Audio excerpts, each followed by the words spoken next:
Hello welcome to chemistry and tour. So देखिए, इस particular video में बात करेंगे एक और चैप्टर के एनालिसिस के बारे में, जो कि है केमिकल काइनेटिक्स।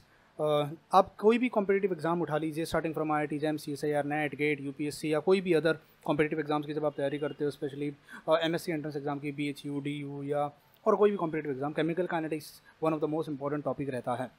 इवन अगर आप किसी मास्टर्स लेवल पे प्रोग्राम में अगर आप एनरोल कर लेते हैं या कहीं पर भी चले जाते हैं, तो काइनेटिक्स के बिना आपका सिलेबस अधूरा होगा। और फिजिकल केमिस्ट्री का ये one of the most important topic होता है। नाउ जिस बुक का मैं एनालिसिस यहाँ पे करने वाला हूँ, जो वो है जो मैं हमेशा रिकमेंड करता हूँ, पुरी शर्मा पठानिया। अब पुरी शर्मा पठानिया से अगर आप केमिकल काइनेटिक्स पढ़ रहे हैं तो आपको एग्जाम पॉइंट ऑफ व्यू क्या पढ़ना है। इससे पहले कि मैं वीडियो स्टार्ट करूं, मैं बता देना चाहता हूं कि मैं बुक की क्वालिटी पे या कंटेंट पे कोई कमेंट नहीं कर रहा हूं कि कंटेंट अच्छा है, बुरा है, कंटेंट ख़राब है। मैं सिर्फ ये बताने वाला हूं कि एग्ज़ाम पॉइंट ऑफ व्यू अगर आप पढ़ना चाहते हो तो क्या ये कंटेंट उसके लिए सही है, क्या हमें यहाँ से पढ़ना चाहिए, कि इसके अलावा हम कहीं और जा सकते हैं। जिन्होंने भी ये बुक बनाई है, जिन भी ऑथर्स ने ये बुक बनाई है, ऑब्वियसली वो काफ़ी एजुकेटेड है, काफ़ी सीनियर है। तो मेरी इतनी हैसियत या औकात नहीं है कि मैं उनके बारे में कमेंट करूं कि ये कंटेंट सही है या ये कंटेंट गलत है। तो मैं सिर्फ यहाँ पर एक एग्जाम पॉइंट ऑफ व्यू आपको एनालिसिस बता रहा हूँ ना। जब आप केमिकल काइनेटिक्स पढ़ना स्टार्ट करेंगे, ये चैप्टर नंबर 28 है, तो मेरे पास एडिशन है उस बुक में। आपके पास जो भी बुक का एडिशन होगा, आप उसी हिसाब से केमिकल काइनेटिक्स पे आ सकते हैं। देखिए, चैप्टर यहाँ पे जो इन्होंने स्टार्ट किया हुआ है, मैं अगर एक ओवरऑल एनालिसिस यहाँ पे दूँ तो ये जो चैप्टर इन्होंने बनाया है इस बुक में, वो काफ़ी शॉर्ट एंड क्रिस्प रखा है, ज़्यादा डिटेल में नहीं गए हैं। कुछ कॉन्सेप्ट्स इन्होंने यहाँ पे एकदम डिटेल में नहीं लिए हैं। कुछ कॉन्सेप्ट्स को इन्होंने आप यूँ कह सकते हो एक तरीके से कि ये मान लिया है कि आप ऑलरेडी 11-12 में वो सब चीज़ें पढ़ के आए हो, तो आपको वो सारी चीज़ें आनी चाहिए। तो अगर आपके कॉन्सेप्ट्स 11-12 के क्लियर नहीं है तो आप इस बुक के साथ स्ट्रगल कर सकते हो कुछ चीज़ों को लेके। तो मैं ये रिक्वेस्ट करूँगा कि अगर आप केमिकल काइनेटिक्स यहाँ से पढ़ रहे हो तो सबसे पहले आप एटलीस्ट 11 स्टैंडर्ड का और 12 स्टैंडर्ड का जो आपका कंटेंट है, जो 11-12 स्टैंडर्ड का आप जो टॉपिक्स पढ़ते हो, वो एक बार पढ़ के आइएगा, क्योंकि उनके बिना अगर आप यहाँ डायरेक्ट आओगे, आपको मैं बताने वाला हूँ कि किस तरह यहाँ डिफिकल्टी फेस होती है।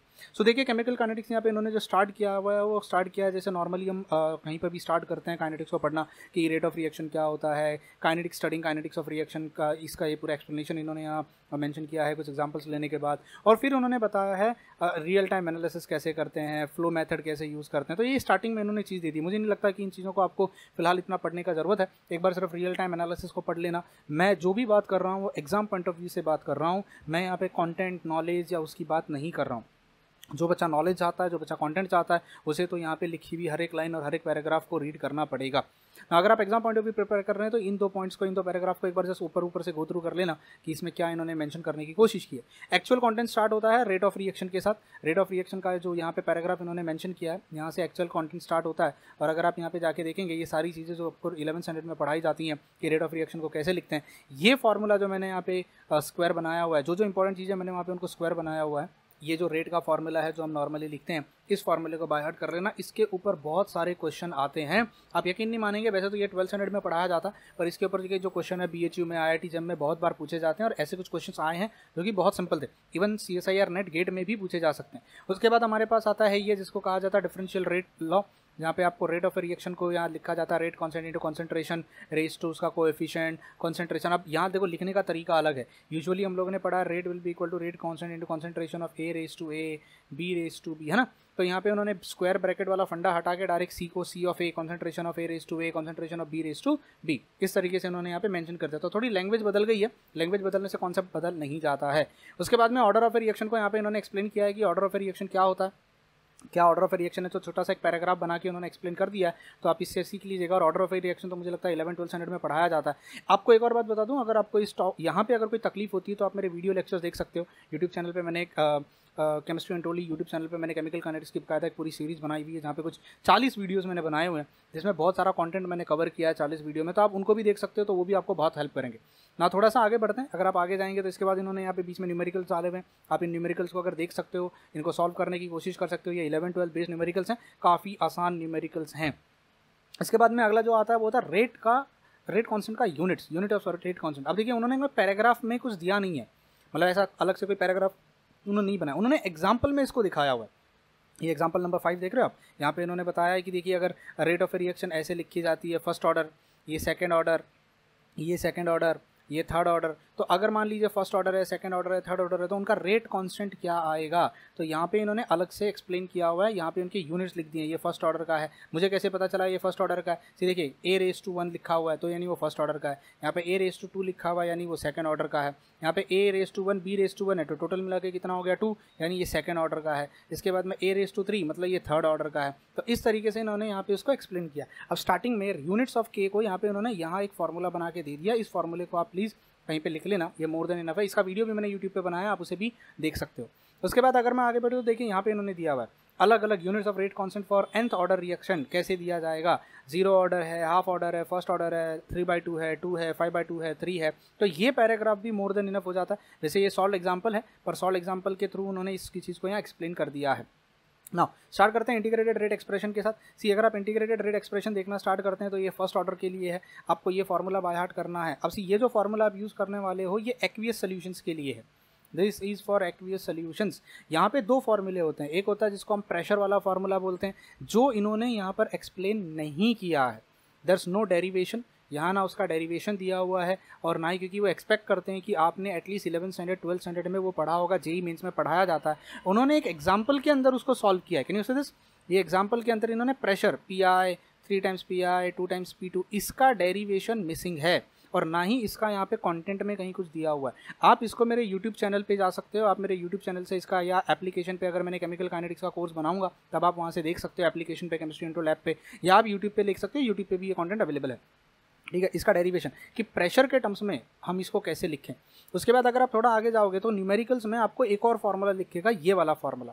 कैन यू से this? V∞ minus V0 V∞ minus VT, ये वॉल्यूमेट्रिक का फार्मूला है, इसको वॉल्यूमेट्रिक का फार्मूला कहते हैं। इसका डेरिवेशन भी यहाँ पर कहीं नहीं दिया हुआ है। This is also missing over here, but numericals में इसको यूज़ किया गया है। कैन यू से this? It is use in the numerical. तो इसका भी एक्सप्लेनेशन मिसिंग है।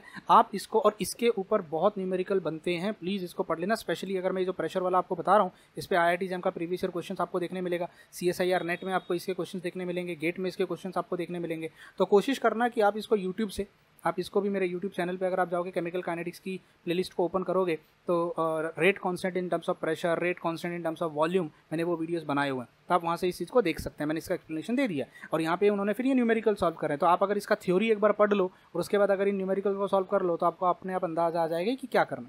उसके बाद अगर आप आगे बढ़ेंगे तो यहाँ पे आता है integrated rate constant for second order. अब देखिए सेकंड ऑर्डर रिएक्शन में दो टाइप का होता है। अगर रिएक्टेंट दो अलग अलग हैं, फर्स्ट ऑर्डर इसके रिस्पेक्ट में, फर्स्ट ऑर्डर इसके रिस्पेक्ट में, ओवरऑल सेकंड ऑर्डर हो गया। अब इसका जो डेरिवेशन है वो बड़े कॉम्प्लिकेटेड है। यानी जब आपके पास दो डिफरेंट रिएक्टेंट्स होते हैं, एक A होता है एक B होता है, एक के रिस्पेक्ट में फर्स्ट ऑर्डर, सेकंड के रिस्पेक्ट में फर्स्ट ऑर्डर, तो देखो रेट कांस्टेंट ऐसे लिखेंगे। इसके डेरिवेशन में यहाँ पर आपको सॉल्व करना पड़ेगा partial fractions, integration by partial fraction, partial fractions के इंटीग्रेशन।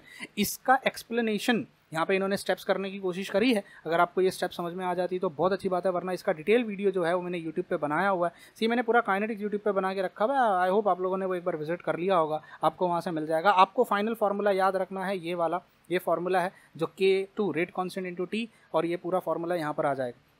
ठीक है, पर अगर मान लीजिए दोनों रिएक्टेंट सेम होते, जैसे मान लीजिए A और B नहीं, सिर्फ 2 टाइम्स A होता, तो रेट ऑफ रिएक्शन को आप, ये बहुत सिंप्लीफाई हो जाता, नॉर्मल जो हम लिखते हैं नॉर्मल, ये उसका फार्मूला होता। इस फार्मूले को बाय हार्ट कर लेना, ये फार्मूला काफ़ी काम का है।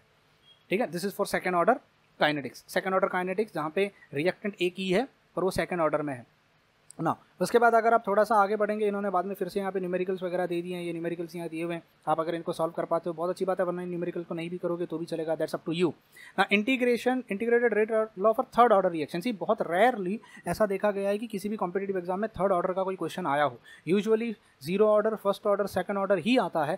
थर्ड ऑर्डर को पढ़ना चाहते हो नॉलेज के लिए तो आपकी मर्जी, अगर आप नहीं पढ़ना चाहते आप स्किप कर सकते हो। कॉम्पिटिटिव एग्जाम्स के पॉइंट ऑफ व्यू से इतना इंपॉर्टेंट नहीं है।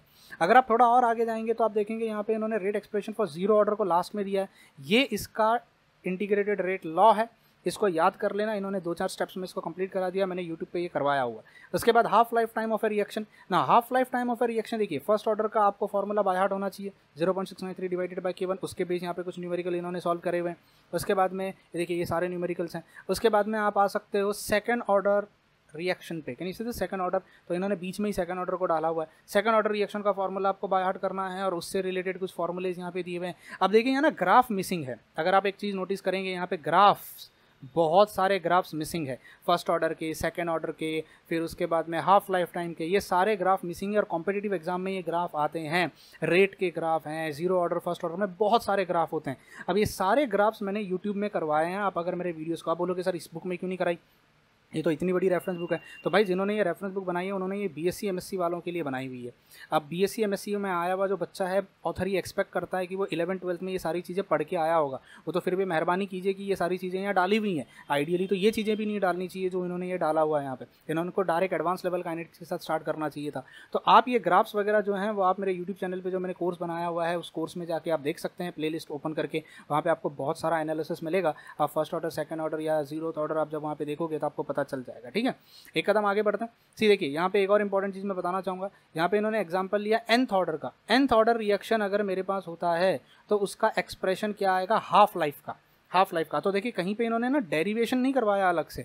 सी डेरिवेशन कहीं नहीं करवाया है। फर्स्ट ऑर्डर का हाफ लाइफ दे दिया है, फिर यहाँ पे आप देखिए सेकंड ऑर्डर का हाफ लाइफ दे दिया है, पर और देखिए टी हाफ और nth ऑर्डर रिएक्शन डायरेक्ट उन्होंने फार्मूला डाल दिया है ना। डायरेक्ट यहाँ पे देखिए can you see this formula T half और nth ऑर्डर, और उस फार्मूले का डेरिवेशन या न्यूमेरिकल के फॉर्म में इन्होंने सब करवा के दिया। देख रहे हो, ये न्यूमेरिकल के फॉर्म में उन्होंने यहाँ करवाया है। तो ये थोड़ा ना बड़ा कॉम्प्लिकेट कर रखा है चीज़ों को, बट ठीक है, कंटेंट हमें जितना हमको चाहिए उतना हमको मिल गया है। nth ऑर्डर का फार्मूला ये यूज़ कर लेना हाफ लाइफ टाइम के लिए। ठीक है, और यहाँ पे भी वो फार्मूला आगे इन्होंने यहाँ डिराइव करवाया हुआ है, उसको देख लेना। उसके बेसिस पे फिर उन्होंने न्यूमेरिकल सॉल्व करे हैं। इसके बाद आता है थोड़ा एडवांस लेवल का टॉपिक। इवन ये भी 11th-12th में पढ़ाया जाता है कि आपको डिटरमाइन कैसे करते हो order of a reaction, differential rate law को यूज़ करके कर सकते हो। ये आपको मैंने फार्मूला जो यहाँ लिखा हुआ है इस फार्मूले को यूज़ कर लेना। उसके बाद में इंटीग्रल रेट एक्सप्रेशंस, जो इंटीग्रल रेट एक्सप्रेशंस हम लोगों ने बनाए हुए हैं उसके बेसिस पे भी करते हो, हाफ लाइफ टाइम के मेथड पे करते हो। और ये फार्मूला इंपॉर्टेंट है। इस फार्मूले पे नेट और गेट में बहुत सारे क्वेश्चन बनते हैं जहाँ पे आपको हाफ लाइफ टाइम दिया जाएगा और इनिशियल कंसंट्रेशन दिया जाएगा और आपको इस फार्मूले को यूज़ करना है। This is called as Oswald formula. ये ऑसवाल्ड फार्मूला है जो आपको काम आएगा, तो प्लीज़ इसको लिख लेना। उसके बाद में आइसोलेशन मेथड है, इसको थोड़ा सा रीड कर लेना। अब देखिए आई डोंट नो क्या ऑथर का थॉट रहा है इसके ऊपर, but molecularity of a reaction और ऑर्डर ऑफ ए रिएक्शन को इन्होंने बाद में एक्सप्लेन किया है, जिसको कि पहले एक्सप्लेन करना चाहिए था। भाई जिस पे पूरा चैप्टर बेस्ड है, देखो मैं क्रिटिसाइज नहीं कर रहा हूँ, ना ही मैं उनको कर रहा, मे बी उनका कोई थॉट प्रोसेस हुआ होगा, पर I would recommend, I would suggest कि जब आप एनसीईआरटी पढ़ना स्टार्ट करोगे, इसीलिए मैं आपसे कह रहा हूँ कि पहले 11th-12th का फंडा पढ़ के आना, ताकि यहाँ आने के बाद आपको तकलीफ ना हो। क्योंकि ऑर्डर ऑफ ए रिएक्शन और मॉलिक्यूलरिटी ऑफ ए रिएक्शन इन्होंने यहाँ पे लास्ट में दिया हुआ है। स्टार्टिंग में बच्चे ये ढूंढते रह जाते हैं कि ऑर्डर का मीनिंग क्या होता है, तो ये सारी चीज़ें यहाँ पे इन्होंने बताई हुई हैं। देखिए लास्ट में सूडो मोनोमोलिकुलर रिएक्शन, जिसको हम सूडो फर्स्ट ऑर्डर रिएक्शंस वगैरह भी कहते हैं, तो ये सब एग्जांपल्स इन्होंने यहाँ पे दिए हुए हैं। ठीक है, उसके बाद में मैकेनिज्म ऑफ कॉम्प्लेक्स रिएक्शन, यहाँ से इन्होंने मैकेनिज्म स्टार्ट कर दिया है। जैसे इक्विलिब्रियम अप्रॉक्सीमेशन, ये जरा रीड कर लेना। स्टेडी स्टेट अप्रॉक्सीमेशन पे मैंने एक बहुत ही ब्यूटीफुल वीडियो बनाया था, बड़ा हार्ड वर्क करके यूट्यूब पे, जरा एक बार देखना, you will appreciate that video, it is really good. जहाँ पे मैंने बताया है डिटेल में कि स्टेडी स्टेट अप्रॉक्सीमेशन क्या होता है नंबर्स के साथ खेल के। कोशिश करना एक बार आप उसको देख लो, देखने में कोई प्रॉब्लम नहीं है अगर कॉन्सेप्ट समझ में आता है, वरना आप डायरेक्ट फार्मूला इसको रीड कर लीजिएगा। यहाँ पे इन्होंने जो बताया हुआ इसको रीड कर लीजिएगा तो मोर देन इनफ हो जाता है। ठीक है, नाउ आगे बढ़ते हैं। यहाँ पे इन्होंने कुछ न्यूमेरिकल सॉल्व किए हैं। I would request you people to solve such type of numericals. देखिए देख रहे हो ये टाइप के न्यूमेरिकल्स जहाँ पर आपका इन्वॉल्व होता है इक्विलिब्रियम। एक स्टेप इक्विलिब्रियम की होती है और दूसरी स्टेप में एक फास्ट इक्विलिब्रियम और एक स्लो। ऐसे न्यूमेरिकल अक्सर CSIR नेट में देखे जाते हैं केमिकल काइनेटिक्स में।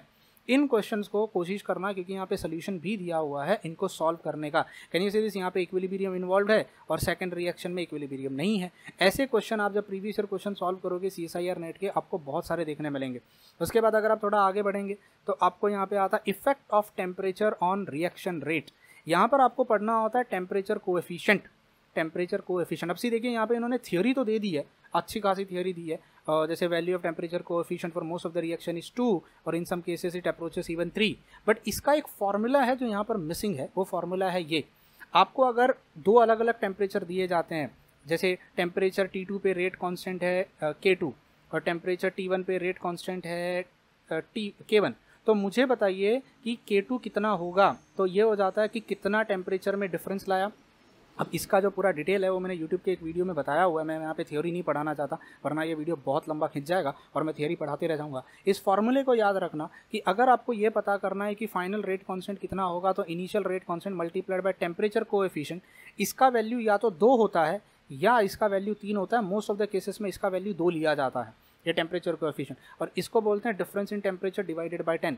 ये फॉर्मूला जो है यहाँ पे कहीं मिसिंग है, मुझे कहीं मिला नहीं है, अगर आप लोगों को मिल जाए, क्या पता मेरी नज़र के नीचे से गुजर गया हो, मैंने देखा ना हो, ध्यान ना दिया हो, तो ये फॉर्मूला लिख लेना, ये फॉर्मूला इंपॉर्टेंट है, इस पर क्वेश्चन बनते हैं। उसके बाद में एक्टिवेशन एनर्जी क्या होता है, अब ये तो यार हमने थर्मोडायनामिक्स में भी पढ़ा हुआ है, ये थर्मोडायनामिक एनर्जी बैरियर क्या होता है, एक्टिवेशन एनर्जी क्या होता है, थ्रेशोल्ड एनर्जी क्या होता है, ये सारी चीज़ें यहाँ पे एक्सप्लेन की हैं, ये 11th-12th स्टैंडर्ड का स्टफ है। इसके बाद आता है यहाँ पे अरेनियस इक्वेशन। सी इन्होंने अरेनियस इक्वेशन का भी डेरिवेशन नहीं बताया हुआ, इन्होंने डायरेक्ट अरेनियस इक्वेशन को यहाँ दे दिया है। वो आपसे एक्सपेक्ट करते हैं कि आपने ये 12th स्टैंडर्ड में पढ़ा होगा, वहाँ पे आपने पढ़ा होगा Boltzmann distribution law, pre exponential factor क्या होता है, अरेनियस प्री एक्सपोनेंशियल क्या होता है, तो इन्होंने ये डायरेक्ट फार्मूला यहाँ पे अप्लाई कर दिया और इसका इंटीग्रेटेड फार्मूला भी बता दिया है कि अगर मान लीजिए ये दो अलग अलग टेम्परेचर पे किया जाए तो सी ऑनेस्टली स्पीकिंग ये जो फार्मूला है इस पे और ये जो फार्मूला यहाँ दिया हुआ है इस पे बहुत भयंकर और अच्छे क्वेश्चन आते हैं। IIT जैम में तो आएंगे ही आएंगे, और जो बच्चे CSIR नेट और गेट की तैयारी कर रहे हैं वो भी इन क्वेश्चंस को टैकल करना सीख लें। यहाँ पे इन क्वेश्चंस के कुछ एग्जांपल्स दिए हुए हैं, सॉल्व किए हुए हैं, आप इन एग्जांपल्स को सॉल्व करके देख सकते हो, आपको समझ में आ जाएगा कि कैसे अप्लाई करना है। These questions, this formulas are really important, you can expect a lot of questions on this formulas in your competitive exams. Now इसके बाद में अगला जो टॉपिक आता है, देखो आप एक चीज़ नोटिस करोगे यहाँ पे ना ज़्यादा एलोबरेट नहीं किया चीज़ों ने। यहाँ पे देखिए जैसे इसका ग्राफ मिसिंग है, यहाँ पे इसका ग्राफ मिसिंग है, देयर इज नो ग्राफ, इसके ग्राफ आते हैं वो ग्राफ मिसिंग है। तो इन्होंने क्या किया हुआ है ना इस बुक में, क्योंकि since it's a text book it's not a detailed version of everything, तो सारी चीज़ें दी हुई हैं बट शॉर्ट एंड क्रिस्प तरीके से दी हुई हैं। तो जो कि अगर कॉम्पिटिटिव एग्जाम की आप पढ़ाई कर रहे हो तो सिर्फ इतना पढ़ के अगर आप जाओगे तो काफ़ी नहीं होगा, आपको यहाँ पे थोड़ा मसाला और पढ़ना पड़ेगा। जैसे यहाँ पे इन्होंने ये जरूर बता दिया है कि किस तरीके से होता है, रिएक्शन कोऑर्डिनेट, एनर्जी, ये तो एनर्जी का ग्राफ है, टेम्परेचर के साथ कोई चीज़ कैसे होगी यहाँ पे इन्होंने एक्सप्लेन नहीं किया है, ग्राफ नहीं बनाया। तो याद रखना कि आप यहाँ नोट डाउन कर लीजिएगा कि इसके ग्राफ्स आपको पढ़ने पड़ेंगे। इसके ग्राफ जो है वो मैंने यूट्यूब पे करवाए हैं, आप वहाँ पे जाके इसके ग्राफ यूट्यूब से चेक कर सकते हो और वहाँ पे नोट बना सकते हो। उसके बाद अगर हम थोड़ा सा आगे बढ़ें, रिएक्शंस रेट आ जाती हैं, थियरीज ऑफ रिएक्शन रेट। सबसे पहले collision theory of biomolecular gaseous reactions. अब ये कोलिजन थियरी थोड़ी कॉम्प्लिकेटेड है। ऑनेस्टली स्पीकिंग अगर आप किसी कॉम्पिटिटिव एग्जाम की तैयारी कर रहे हो तो इन फॉर्मूलेज को आप बाय हार्ट ना भी करो तो भी चलेगा। बहुत ही रेयरली इनके ऊपर कहीं क्वेश्चंस आए हैं, और अगर आप इनके फॉर्मूलेज देखो, ये फॉर्मूले बड़े लंबे चौड़े हैं। अगर मैं नेट पॉइंट ऑफ व्यू भी बात करूं तो बड़ा रेयरली ऐसा हुआ होगा कि इसके ऊपर कोई क्वेश्चंस आएगा, क्योंकि यहाँ पे बहुत सारा स्टैटिस्टिकल थर्मोडायनामिक्स या स्टैटिस्टिकल जिसको हम कहते हैं वो चीज़ें इन्वॉल्व हो जाती हैं। यहाँ की जो चीज़ें आप देखेंगे बहुत सारी चीज़ें डायरेक्टली दी हुई हैं। अब हो सकता है न्यू एडिशंस में मॉडिफाई किया गया हो, मेरे पास जो एडिशन है उस एडिशन में ये चीज़ें इतनी ही हैं, ठीक है ना। इन फॉर्मूलेज को अगर आप पढ़ सकते हो तो बहुत अच्छी बात है। मैंने ये 3 फॉर्मूलेज हैं जिनको ब्रैकेट बना दिया है, अगर आप नहीं कर सकते तो भी मोर देन इनफ, कोई प्रॉब्लम नहीं है। जैसे यहाँ पे इन्होंने ये फॉर्मूलेज बनाए हुए हैं। इसके बाद अगर आप थोड़ा आगे चलेंगे तो आता है activated complex theory of biomolecular reaction. ये ज़रूरी है, एक्टिवेटेड कॉम्प्लेक्स थियरी को पढ़ लेना, इसके ग्राफ पढ़ लेना, और एक्टिवेटेड कॉम्प्लेक्स थियरी में आप ये जो इक्वेशंस का डेरिवेशन यहाँ दिया हुआ है ये कर लेना। ये मैंने यूट्यूब पे अभी तक नहीं कराया है, जब तक मैं इस वीडियो को बना रहा हूँ तब तक मैंने नहीं कराया, मे भी आने वाले टाइम में मैं करा दूँ। यहाँ पे जो आपको इक्वेशन मिलेगा उसे एरिंग इक्वेशन कहते हैं। ये इक्वेशन इंपॉर्टेंट है क्योंकि इसमें नेट पर बहुत सारे क्वेश्चन आते हैं और गेट में इस पर क्वेश्चन बनते हैं। अक्सर देखे गए हैं कि आपको ये क्वेश्चन कहीं ना कहीं मिल जाएंगे। अब अक्सर का मतलब ऐसा नहीं कि हर साल आते हैं, बट या यूजुअली आप देखोगे कि इस पर क्वेश्चन आपको मिलेंगे। तो ये एक बहुत इंपॉर्टेंट है जहाँ पे एंट्रोपी और गिब्स फ्री एनर्जी और एंथैल्पी वाली चीज़ें इन्वॉल्व हो जाती हैं। तो आई वुड रिक्वेस्ट यू पीपल कि अगर आप नेट और गेट की तैयारी कर रहे हो तो इस टॉपिक को तो ज़रूर पढ़ के जाइएगा, ये काफ़ी इंपॉर्टेंट है ना। अगर थोड़ा सा और आगे चलें, इसके बाद ये इन्होंने एग्जाम्पल्स वगैरह सॉल्व किए हुए हैं। ये जो टॉपिक है statistical mechanic derivation of rate constant, आप इस टॉपिक को स्किप कर सकते हो। कॉम्पिटिटिव एग्जाम के पॉइंट ऑफ व्यू से ये इंपॉर्टेंट नहीं है। हाँ, हो सकता है यूनिवर्सिटीज़ में इसको पढ़ाया जाए, आपके प्रोफेसर्स वगैरह जो यूनिवर्सिटीज़ के हैं वो इस टॉपिक को शायद ले सकते हैं, बट आप इस टॉपिक को exam point of view skip कर सकते हो। अगर आप चाहते हो, पढ़ना चाहते हो, बहुत अच्छी बात है, दैट्स योर विश, बट आप चाहो तो इसको स्किप कर सकते हो। थोड़ा आगे चलोगे तो theories of unimolecular gas reaction, जिसको हम लिंडमैन थियरी भी कहते हैं, लिंडमैन यूनिमोलिकुलर गैस थियरी कहते हैं, इसको पढ़ लेना। जिसमें देखो लिंडमैन थियरी आ गई है, इसके ऊपर क्वेश्चन अक्सर बनते हैं, द वे यू राइट इसका रिएक्शन, और लिंडमैन मैकेनिज्म क्या होता है, लिंडमैन मैकेनिज्म एक बार देख लेना। इसके फार्मूला, ये जो है ये इसका फार्मूला, कैन यू सी, ये सब अंडरलाइन की हुई चीज़ें हैं, इसका फार्मूला इंपॉर्टेंट है। फिर उसमें 2 कंडीशन, पहली कंडीशन ये, सेकंड कंडीशन ये, कब ये फर्स्ट ऑर्डर होता है, कब ये सेकंड ऑर्डर होता है, हाई प्रेशर पे क्या होगा, लो प्रेशर पे क्या होगा। इसके ऊपर नेट में बहुत सारे क्वेश्चंस बनते हैं। आई वुड रिक्वेस्ट कि प्लीज़ इसको नेट में पढ़ लेना। जैम में खैर इतने क्वेश्चन नहीं देखे गए हैं इसके ऊपर, BHU DU में भी इतने खास क्वेश्चन नहीं देखे गए हैं। इसका मतलब ये नहीं कि आए हैं, 1-2 क्वेश्चन आए हैं, बट नेट के लिए ये हॉट टॉपिक होता है। प्लीज़ इसको एक बार रीड कर लेना अच्छे से।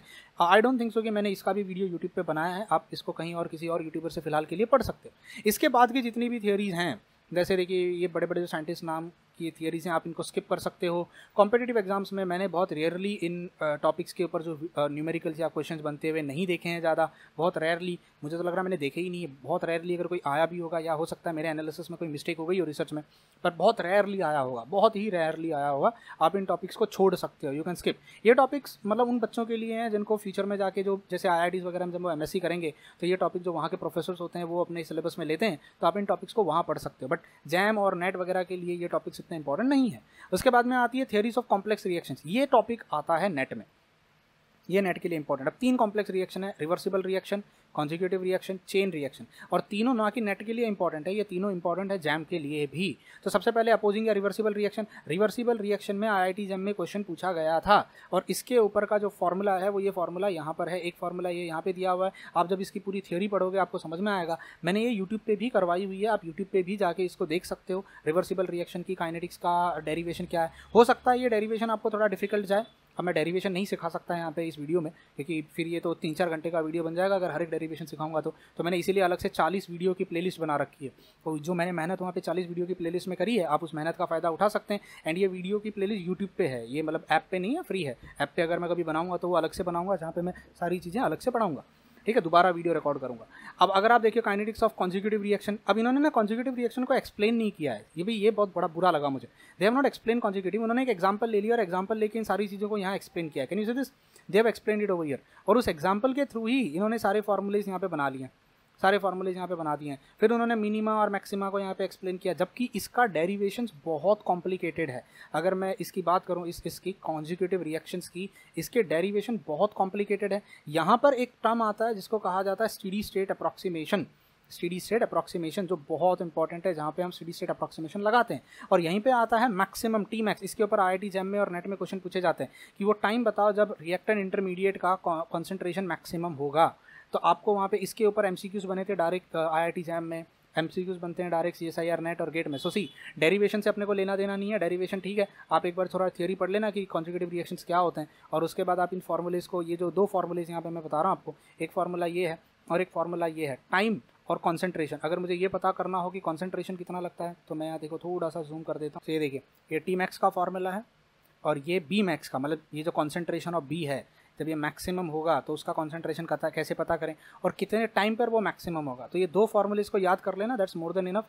ये फॉर्मूलेज इंपॉर्टेंट है। डेरिवेशन अगर आप पढ़ना चाहते हो तो कोशिश कीजिएगा, अगर यहाँ से समझ में आ जाए, नहीं तो आप मेरे यूट्यूब चैनल पर जाके देख सकते हो, मैंने वहाँ पर बताया हुआ है, समझाने की कोशिश करी हुई है। उसके बाद में आप अगर आगे जाएंगे तो आगे आता है चेन रिएक्शंस। चेन रिएक्शन जो बच्चे फ्यूचर में जाके पॉलीमर पढ़ेंगे, पॉलीमर केमिस्ट्री पढ़ेंगे, पॉलीमर केमिस्ट्री में इसका डायरेक्ट एप्लीकेशन होगा, तो ये पढ़ लीजिएगा। Chain initiation, chain propagation, chain retardation, chain termination, ये आपको काम आएगा पॉलीमर केमिस्ट्री में। जब आप पॉलीमर केमिस्ट्री, फिजिकल केमिस्ट्री में पढ़ोगे, जैसे यहाँ पे अलग अलग स्टेप में, फिर उसका काइनेटिक्स यहाँ पे इन्होंने एक्सप्लेन किया है, एक एक एग्जांपल्स लेके। काइनेटिक्स आप एग्जांपल लेके ही पढ़ सकते हो, तो कोई भी एक एग्जांपल उठा लेना और वो एग्जांपल को लेके समझने की कोशिश करना उन्होंने कैसे करवाया है। इनकेस अगर मान लीजिए आपको ये समझ में नहीं आता तो प्लीज़ कॉमेंट बॉक्स में कॉमेंट कर देना, मैं यहीं से कोई एक एग्जाम्पल उठा के आपको एक्सप्लेन कर दूंगा कि काइनेटिक्स ऑफ चेन रिएक्शन को हम कैसे करते हैं, कैसे सॉल्व करते हैं। जैसे यहाँ पे इन्होंने एक एग्जाम्पल लिया हुआ है, यहाँ पर आपको इंटरमीडिएट के बेसिस पे सब कुछ करना है, जो इंटरमीडिएट आपको मिलता है। उसके बाद में आता है kinetics of branched chain reaction. Branched chain reaction ये भी इंपॉर्टेंट है, इसको भी कर लेना। अब इतने क्वेश्चन इस पे नहीं, एक बात बता देता हूँ आपको, ये जो है ना चेन रिएक्शन, इस पे नेट में क्वेश्चन पूछे जाते हैं, इसमें बहुत रेयरली जैम में नहीं आए हैं। जैम के बच्चे अगर ध्यान ना भी दें ज़्यादा तो चलेगा, बट नेट वालों के लिए ये इंपॉर्टेंट है, ठीक है। काइनेटिक्स ऑफ ब्रांच, इसमें भी नेट वाले बच्चे ही इंपॉर्टेंट है, जैम वाले नहीं करें तो भी चलेगा। तो जैसे जैसे आप आगे बढ़ोगे, kinetics of reaction of solution, ये सब एक्स्ट्रा टॉपिक्स हैं। दीज आर एडवांस टॉपिक्स, आप इन टॉपिक्स को चाहो तो छोड़ सकते हो, इनके ऊपर बहुत रेयरली, मतलब मैं तो कहूँगा ना के बराबर कभी क्वेश्चन आ ही नहीं है, जितना मैंने एनालिसिस किया है प्रीवियस ईयर क्वेश्चंस को देखते हुए।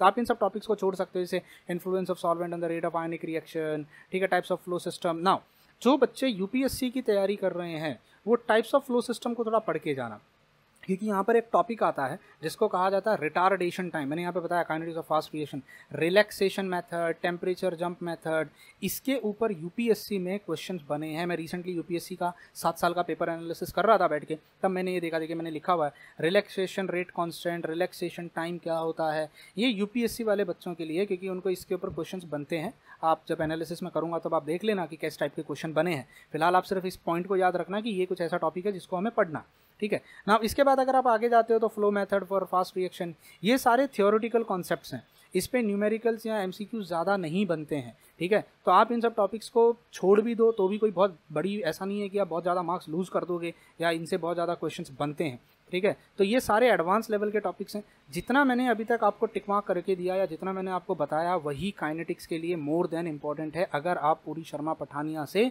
केमिकल काइनेटिक्स को पढ़ रहे हो। अच्छा, इसके अलावा आप ये जो ग्राफ देख रहे हो, ये सारी चीज़ें जो हैं ये सब एडवांस लेवल की चीज़ें हैं।